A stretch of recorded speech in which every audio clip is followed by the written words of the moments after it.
nin iyo xaaskiisa oo si wada jira diinta islaamka ugu qaatay ashaatiinkana loogu qabtay masjid. ashhadu an la ilaaha illa allah. si aan ugu dagalno muuqaalkana walaal waxaanu kaa codsanaynaa inaad like saarto muuqaalkan share gareysa si saaxiibo badan u gaaro sidoo kalena aad ku soo birto page-kan Cabdikariim Cali Aadan mahadsanidin badan. nin iyo xaaskiisa ayaa si wada jira diinta islaamka ugu qaatay ashaatiinkana loogu qabtay masaajid kadib markii ay ka heleen codsadeen in ashaatiinka loo qabto. walaalkan oo lagu magacaabo Marcus isla markaana u dhashay wadanka Mareykanka ayaa waxa uu horay u ahaa mid aan islaam ahayn isaga iyo xaaskiisa oo ay dhawaan aqal galeen.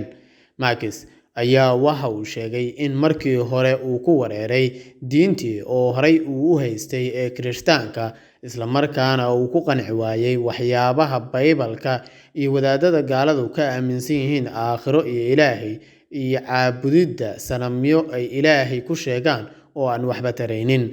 waxa uu go'aansaday Marcus in uu si iskiisa u baaro diimaha dunida waxa ay ka aaminsan yihiin Ilaahay iyo jiritaanka aakhirada isagoo markaasi la kaashanaya xaaskiisa si wada jir ahna ay baaritaan ugu sameeyeen diimaha balse ay ku qanceen isaga iyo xaaskiisa diinta suuban ee Islaamka.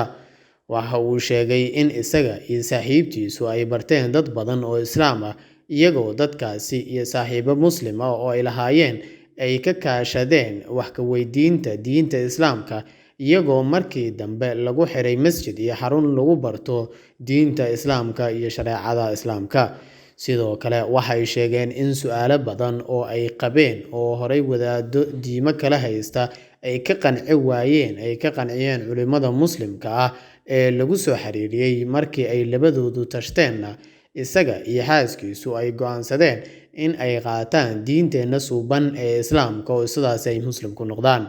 culimadii masjidka ayay ka codsadeen in ashaatiinka loo qabto diinta Islaamkana la baro iyagoo markaasi lagu ballamiyay masjidka xilli ay jamaacadu badneed iyadoo labadoodu si mid ah ashaatiinka loogu qabtay jamaacada hortooda diinta Islaamkana lagu soo galiyay. waxaana aad u soo dhaweeyay jamaacadii masjidka iyadoo dhanka kale loo ballan qaaday in la bari doono shareecada Islaamka waxa iyaga ka reeban waxa laga rabo amaba la farayo iyo guud ahaanba diinta Islaamka. Marcus iyo saaxiibtiisa ay nolosha wadaagaan ayaana waxa la hor keenay jamaacada masjidka iyagoo marqaati ka ah halkaasina imaamkii masjidka uu ugu qabtay ashaatiinka iyagoo ka daba yeersanaya si ay u islaamaan amaba ay Muslim u noqdaan iyadoo ay aad u soo dhaweeyeen jamaacadii masjidka culimada imaamka iyo guud ahaan dadka masjidka ku xiran kuwaasi oo si weyn ula dhacay in lamaanahan ay si wada jir ah diinta Islaamka u wada qaataan. ashhadu an la ilaaha illa allah wa ashhadu أن محمدا رسول الله. تكبير. Raise your voice.